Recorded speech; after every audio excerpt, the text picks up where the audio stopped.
지난 수요일 날 갑자기 우리 연신내에 물바다가 돼가지고 사람들이 깜짝 놀랐는데 나중에 뉴스를 보니까 우리 지금 가련 일동에 여기 재개발한다고 산을 다 깎아놨거든요. 집을 다 없애고. 근데 갑자기 폭우가 쏟아지니까 그 흙탕물이 밑으로 다 쏠려 내려와가지고 하수구가 막히면서 이렇게 위로 다 솟구쳐 올라왔다고 그렇게 이야기를 하더라고요. 그래서 우리 연신내 또 불광 1동, 2동 그쪽에 다 이렇게 물바다가 됐다고 그렇게 이야기하는데 우리 성도님들은 피해가 없으시죠?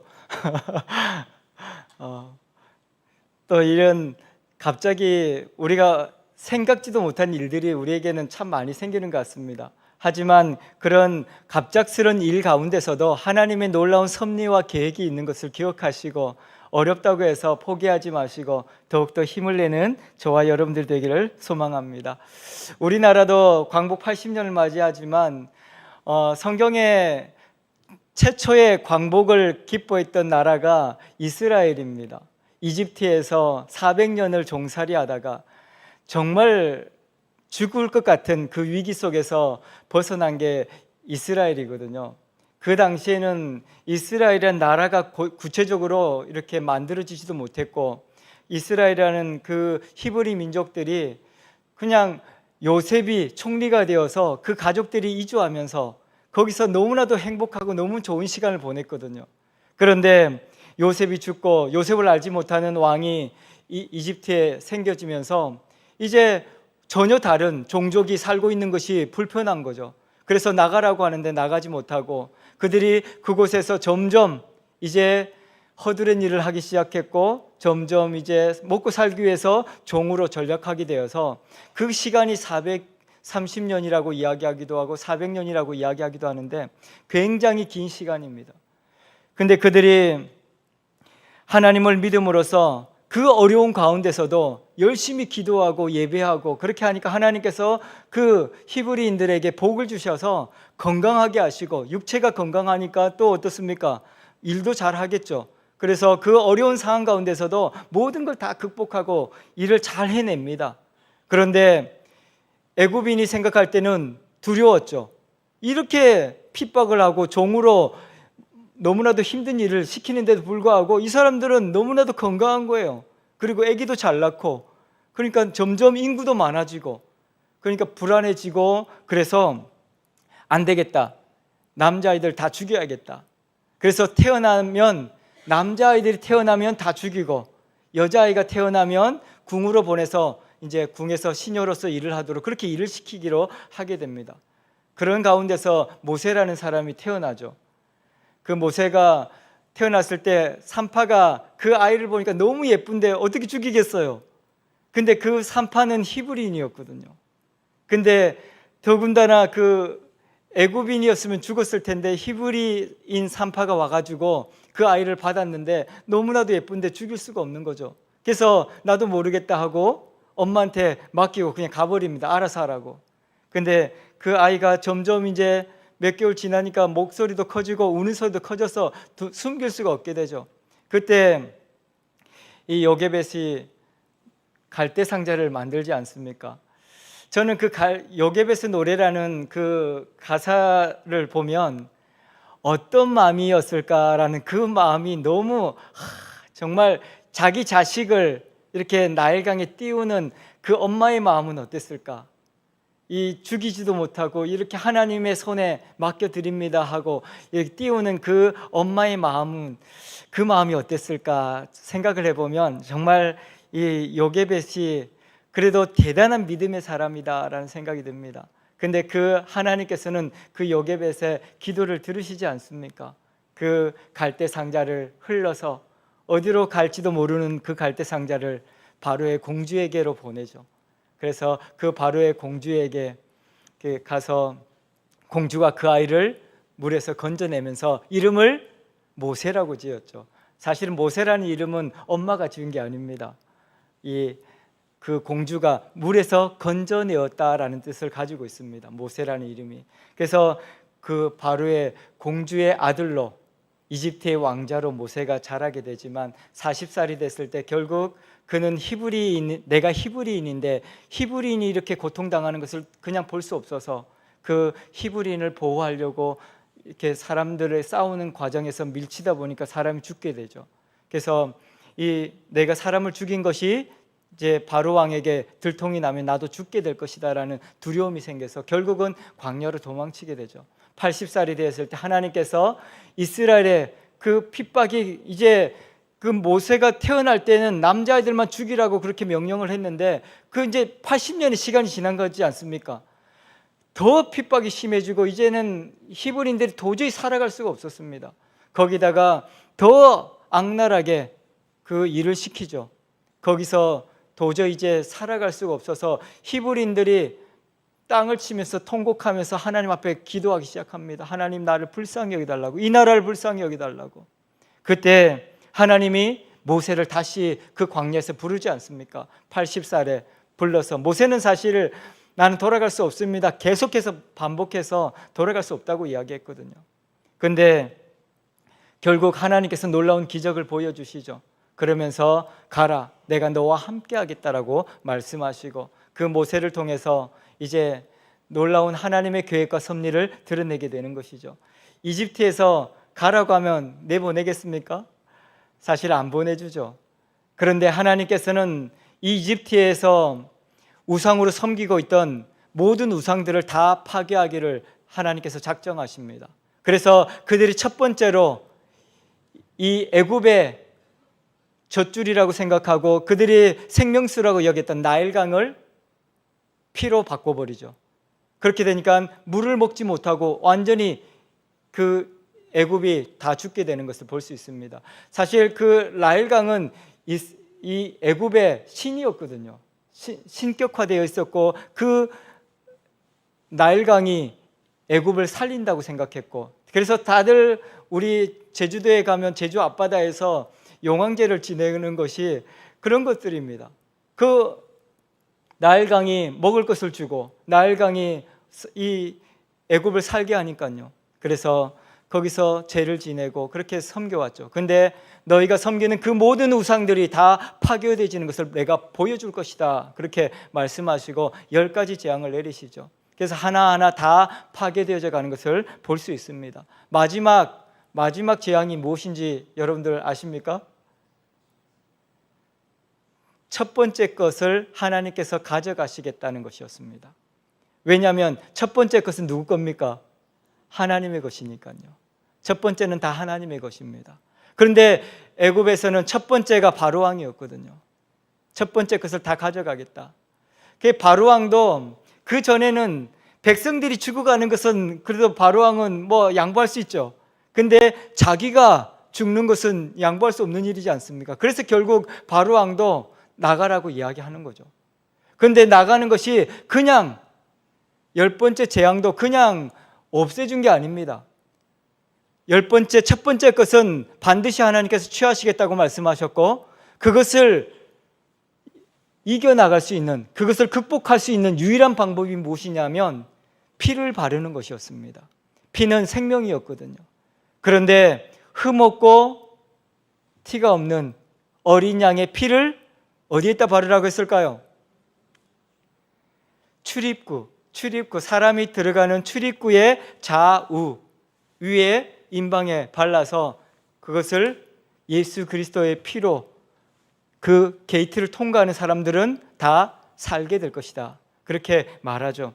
그래서 누구든지 그 피를 의지해서 나가는 사람들은 살게 될 것이다, 그렇게 말씀했던 것입니다. 그래서 이 히브리인들이 그곳에서 생명을 얻게 되고 다시 이 이집트에서 탈출해서 생명을 누릴 수 있고 또 가나안 땅을 들어갈 수 있게 되어진 것입니다. 이것이 신약 시대에 그것은 그림자였고, 지금 우리 가운데 예수 그리스도의 피가 우리의 모든 죄와 우리의 사망에서 우리를 살리시고 우리를 회복하실 것이다, 그렇게 말씀하고 있는 것입니다. 오늘 말씀에서도 우리 예수 그리스도의 피가 우리를 죄에서부터 자유롭게 할 것이고 그 모든 어둠에서부터 우리를 건져내서 광복하게 하실 것이다, 그렇게 말씀하고 있는 것입니다.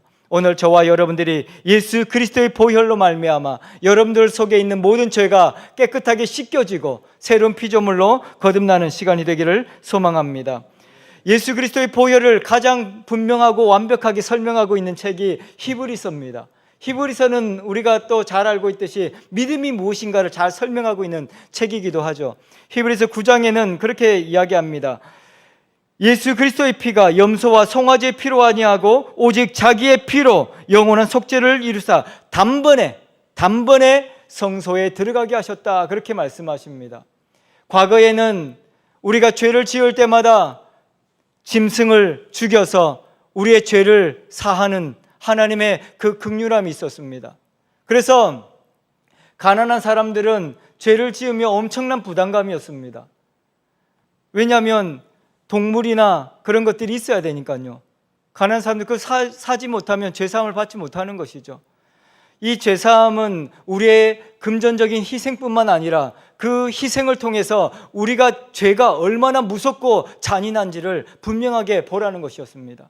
그래서 그 제물들은 그냥 죽지 않았습니다. 그냥 피를 흘리지 않았습니다. 엄청나게 잔인하게 그것을 목을 자르고 그 피를 쏟아내고 그 각을 떠서 부위별로 다 잘라내라고 했습니다.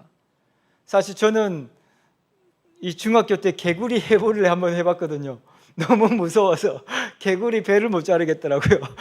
근데 의사 선생님들 저는 보면 정말 존경합니다.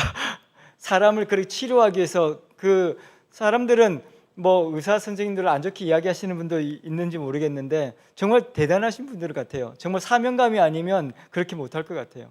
그래서 이 하나님께서는 이 동물들의 그 배를 가르고 목을 자르고 그 각을 뜨는 것을 통해서 죄가 얼마나 무서운지를 분명하게 보게 하십니다. 그리고 그것이 하나님 앞에서 태워드려짐으로 우리의 죄를 소멸하시겠다라고 말씀하셨거든요. 그런데 신약 시대에 와서 이제는 그것이 매번 그렇게 죄를 지을 때마다 매번 그렇게 동물을 죽이면서 아파하면서 괴로워하면서 그렇게 사는 우리 인생들을 하나님께서 불쌍히 여기시고 그분께서 하나님께서 자신의 독생자 예수 그리스도를 이 땅에 보내셔서 단번에 십자가에서 죽으심으로 우리의 모든 죄를 다 소멸하셨다, 그렇게 말씀하고 있는 것입니다. 오늘 누구든지 예수 그리스도의 이름을 부르는 자는 구원을 받는 것입니다. 오늘 저와 여러분들이 하나님의 놀라운 역사를 경험하는 그 축복의 사람들이 되기를 소망합니다. 그래서 이 피를 이제 하나님께서는 예수 그리스도의 보혈로 말미암아 깨끗하게 씻어주시고 하나님의 거룩한 백성으로 우리를 새롭게 하셨다라고 말씀하고 있는 것입니다. 오늘 저와 여러분들이 어떤 어려움에 있습니까? 어떤 어둠 가운데 있습니까? 오늘 예수 그리스도의 보혈이 여러분들 가운데 뿌려지기를 축원합니다. 예수 그리스도의 보혈을 뿌리는 자는 그가 새로운 생명을 얻게 될 것이고 모든 죄가 사해질 것이다 라고 말씀하고 있습니다. 그래서 제가 어릴 때는 우리 그 권사님들이 그렇게 기도를 하시더라고요. 저는 이상하다고 생각했는데 지나서 이렇게 보니까 우리 권사님들이 믿음이 대단하시다. 그래서 자기 아픈 데를 이렇게 바르면서 예수 그리스도의 피를 발라달라고 그렇게 기도하시는 분도 계셨고, 자기 문 이렇게 앞에서 이렇게 기도하시는 분도 계셨거든요. 우리가 살고 있는 우리 집에 예수 그리스도의 보혈의 능력이 있어야 합니다. 왜냐하면 지금은 너무나도 악한 세대거든요. 이 가정을 공격하는 악한 무리들이 너무 많거든요. 그래서 우리 자녀들도 마찬가지고 이 세대가 우리 예수 그리스도의 보혈만이 우리 가정을 지킬 수 있고 이 대한민국을 지킬 수 있는 것입니다. 그리고 저와 여러분들의 삶을 예수 그리스도의 보혈이 보호하시고 자유롭게 하시는 것이거든요. 그래서 오늘 저와 여러분들이 가는 곳마다 예수 그리스도의 보혈을 바르는 그런 능력의 사람들이 되기를 축원합니다. 단번에 우리가 하나님의 전으로 들어갈 수 있도록 우리를 예수 그리스도의 피로 새롭게 하셨다, 그렇게 말씀하고 있는 것입니다. 오늘 21절에 그렇게 말씀하시죠. 너희는 그를 죽은 자 가운데서 살리시고 영광을 주신 하나님을 그리스도로 말미암아 믿는 자니 너희 믿음과 소망이 하나님께 있게 하기 위해서다, 그렇게 말씀하십니다. 우리를 죄에서 자유롭게 하시고 해방시켜 주신 것은 바로 하나님의 백성으로 하나님 앞에서 믿음을 가지고 소망을 가지고 살아가게 하기 위해서 그렇게 하셨다라고 말씀하고 있는 것입니다. 오늘 절망 가운데 살아가는 많은 사람들이 있습니다. 너무나도 경제적으로 어렵기 때문에 희망이 보이지 않는다고 특별히 우리 젊은 세대들이 그렇게 이야기하더라고요. 직장을 열심히 일을 해도 물가가 너무나도 빠르게 올라가다 보니까 우리 젊은 친구들이 아무리 일을 해도 뭐 자기 집 한 칸 마련할 수 없는 그런 시대라고 이야기합니다. 계산해 보면 계산이 나오지 않는데요. 그러다 보니까 어떻게 되겠습니까? 점점 포기하게 되는 시대. 그래서 한동안 우리 사회가 뭐 그렇게 이야기하지 않았습니까? 우리 청년들 뭐 3포 시대, 5포 시대, 다포 시대 뭐 그렇게 이야기하지 않았습니까? 지금도 우리 부모님 세대들은 우리 자녀들 향해서 결혼해야 된다 그렇게 이야기하지만 두렵대요. 우리 젊은 아이들이 결혼을 해갖고 먹여 살릴 수 있는 자신감도 없고 나 혼자 살기도 힘든데 결혼해갖고 어떻게 살까 그런 두려움이 있고, 그러다 보니까 결혼도 하지 못하고 또 결혼을 했어도 아기를 낳지 못하는 그런 가정들이 굉장히 많이 있다고 합니다. 그래서 우리 이런 세대 가운데 하나님께서는 말씀하시거든요. 세상을 바라보고 사람을 바라보고 환경을 바라보면 정말 아무것도 할 수 없는 시대지 않습니까? 그런데 하나님께서 예수 그리스도를 우리 가운데 보내주신 것은 무엇 때문이라는 것입니까? 예수 그리스도로 말미암아 이 어두운 가운데서, 이 절망적인 상황 가운데서 하나님께 소망을 두고 믿음으로 나아가라고 말씀하고 있다는 것입니다. 오늘 저와 여러분들이 우리 가운데 하나님께서 예수 그리스도의 보혈을 허락하신 것은 우리 가운데 새로운 꿈을 꾸게 하시는 것입니다. 그래서 무엇이 우리를 절망 가운데로 이끌어가는지, 우리를 너무나도 어두운 가운데서 고통가게 하는지, 그런 상황 가운데서 예수 그리스도의 보혈을 의지해서 믿음으로 소망으로 하나님께 나아가는 우리 모든 성도가 되기를 축원합니다. 하나님께서는 예수 그리스도의 피로 말미암아 꿈을 잃어버린 세대 가운데 꿈을 꾸게 하시고 소망 가운데 하나님을 바라보며 하나님의 역사를 이루게 하시겠다 그렇게 말씀하시는 것입니다. 그래서 오늘 계산적으로 하면 우리 젊은 세대들이 정말 아무리 계산해도 계산이 나오지 않는 시대라고 이야기합니다. 그런데 하나님의 은혜로 되어지는 삶을 살게 되기를 축원합니다. 그래서 우리 학교 다니는 우리 친구들도 마찬가지고, 저는 이 믿음의 세대들은 믿음으로 도전하기를 바랍니다. 때로 어떤 친구들은 나는 공부를 못해서, 나는 뭐 이렇게 좋은 직장 못 가, 또 나는 할 줄 아는 게 없어서 뭘 해야 될지 모르겠어, 그런 친구들도 꽤 많이 있거든요. 그런 모든 사람들이 예수 그리스도의 보혈을 의지해서 하나님께 주신 소망을 향해 도전하시고 그것을 이루시는 하나님을 자랑하고 증거하는 저와 여러분들 되기를 소망합니다. 그래서 하나님께서는 오늘 또 예수 그리스도의 피를 의지하고 나아갈 때 우리를 공격하던 모든 원수 마귀는 무너지게 될 것이고 파괴되어질 것이다 그렇게 말씀하고 있습니다. 여러분들을 공격하고 있는 모든 것들이 다 사라지게 되어질 것입니다. 그리고 예수 그리스도의 보혈로 말미암아 하나님께서는 가로막혔던 성소에 단번에 들어가게 하셨던 놀라운 기적을 보게 하셨습니다. 아버지 하나님께서 여러분들의 길을 가로막고 있던 모든 것들을 예수 그리스도의 보혈로 말미암아 열어주시겠다 그렇게 말씀하고 있는 것입니다. 요즘에는 인간관계가 제일 어렵다고 그렇게 이야기합니다.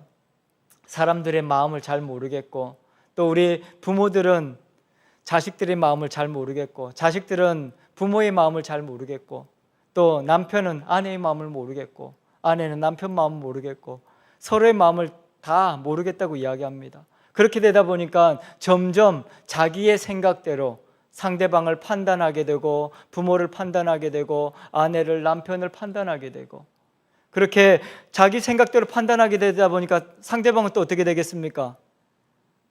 어떤 사람들은 나를 무시한다, 나를 또 좋지 않게 생각한다, 스스로 또 그렇게 생각하면서 관계가 자꾸 깨어지게 되고, 그래서 요즘에는 굉장히 어려운 시대를 살아간다고 이야기합니다. 그런데 예수 그리스도의 보혈이 그 깨어진 관계를 회복하시겠다고 이야기하시는 것입니다. 오늘 저와 여러분들의 관계 속에서 어려움이 있습니까? 예수 그리스도의 보혈을 의지해서 보혈을 선포하십시오. 남편을 향해서, 자식들을 향해서 하나님의 복음을 선포해야 합니다. 그러면 그곳에서 놀라운 역사가 일어나게 될 것이고, 그래서 사람들이 우리가 이 교회 갑시다라고 이야기하는 것보다 예수 믿으세요, 예수 그리스도의 보혈, 예수 그리스도의 생명을 여러분들에게 나눠드립니다라고 하면 오히려 그것이 사람들을 오히려 감동한다 그러더라고요. 그래서 요즘에 많이 하는 말이 하나님은 당신을 사랑하십니다라고 이야기합니다. 교회 갑시다라는 말보다는 그 사람을 마음을 움직일 수 있는 것이 하나님께서 당신을 사랑하고 있다는 것이죠. 내가 사랑받지 못하는 시대 가운데 버림받은 것처럼 외톨이처럼 살아가는 것처럼 느껴지지만 지금도 하나님은 당신을 사랑하고 있습니다. 그래서 그 어려움 가운데서도 이제는 나는 혼자가 아니라는 하나님의 음성을 듣게 될 때 사람의 마음이 녹아지는 것이죠. 그리고 하나님 앞으로 나갈 수 있게 되어지는 것입니다. 이렇게 하나님께서는 우리의 삶을 통해서 예수 그리스도의 보혈의 능력이 나타나게 하시고 그것을 통해서 관계가 회복되게 하시고 또 우리 그리스도인들을 통해서 세상에 생명의 복음을 증거하게 하시는 것입니다. 저는 우리 그리스도인들이 좀 훌륭한 사람들이 많이 일어나야 되고 또 유명한 사람들이 많이 생겨나야 된다고 생각합니다. 그래서 여러분들이 기도하면서 여러분들도 뭐 돈 많은 회장님도 되시고 또 뭐 권력 있는 정치인도 되시고 또 유명한 연예인도 되시고 그렇게 각자 하나님께 주신 재능을 가지고 훌륭한 일들을 감당해 나가기를 바랍니다. 꿈을 크게 가졌으면 좋겠습니다. 하나님께서는 우리 각자에게 놀라운 계획을, 놀라운 섭리를 하고 계시는 분이십니다. 제가 이렇게 생각하는 이유가 있습니다.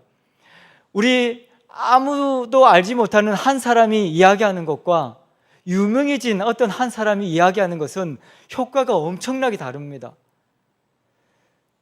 연예인들이 이렇게 시상식에 나와서 하나님께 영광을 올려드립니다, 하나님께서 내게 이런 재능을 주셔서 이것을 감당하게 하셨습니다라고 이야기할 때 세상 사람들은 놀라게 됩니다. 저 사람이 예수 믿는 사람이었구나, 그렇게 이야기하고 또 그 사람들을 본받아서 자기도 그런 삶을 살고자 하는 사람들이 있죠. 제가 얼마 전에 이렇게 굉장히 도전을 받았던 어떤 한 사람이 있었습니다.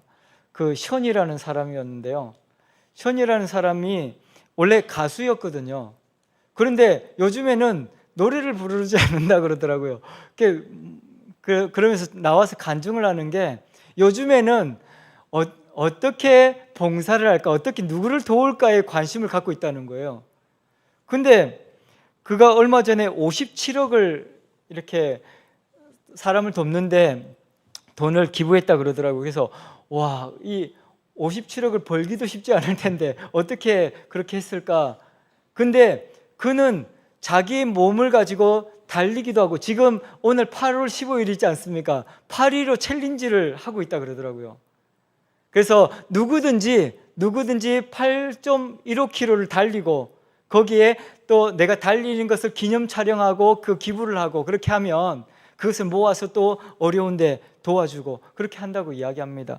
근데 이 사람이 처음부터 이렇게 막 기부를 하고 선한 영향력을 미쳐야겠다 그렇게 한 사람이 아니라 그러더라고요. 근데 그가 이렇게 하게 된데 그 아내하고 결혼하면서 그 마음이 바뀌었다고 그렇게 이야기하더라고요. 그 아내가 정혜영이라는 사람인데 그 아내는 원래 이렇게 봉사활동 많이 하고 그런 사람이었다고 합니다. 근데 그가 처음에 결혼하고는 이해를 잘 못했다고 해요. 예수 믿는데 그냥 요란하게 왜 예수 믿냐, 그냥 주일날 쉬면 되고 좀 편하게 이렇게 하면 좋겠는데, 근데 아내는 쉬는 날만 있으면 고아원이나 또 양로원이나 그런 데 가서 늘 봉사활동을 했다는 거예요. 근데 하루는 따라가자고, 같이 가자고 이렇게 이야기를 해서 같이 갔는데 정말 이 애기들 이렇게 돌보는 거, 할머니 할아버지 돌보는 게 쉽지 않거든요.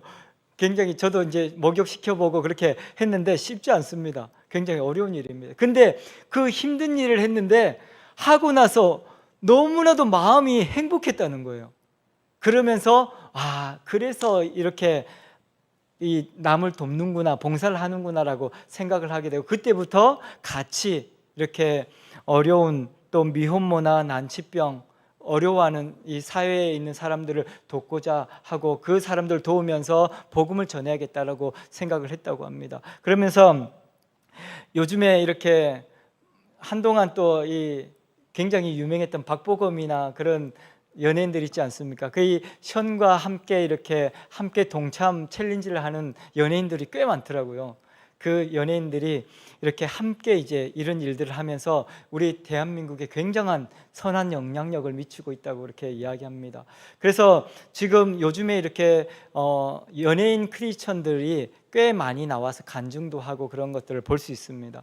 그런 걸 보면서 우리 성도님들도 이런 또 어떤 하나님께 주신 달란트를 가지고 재능을 가지고 기도하면서 그런 선한 영향력을 미치는 사람들이 되어야겠다. 우리가 우리 집에서 또 우리 가정에서 직장에서 그것도 또 중요한 일이지만 또 우리가 그 사회 국가적으로 영향력을 가지고 나가서 복음을 전할 때 하나님께서 더 크게 사용하신다라는 생각이 듭니다. 그래서 여러분들이 그 꿈을 가지시고 기도하시면 하나님께서 길을 열어주실 것이고 또 하나님의 놀라운 축복을 우리의 삶을 통해서 드러나게 하실 것입니다. 이 모든 것들이 보혈의 능력이라고 말씀하고 있는 것입니다.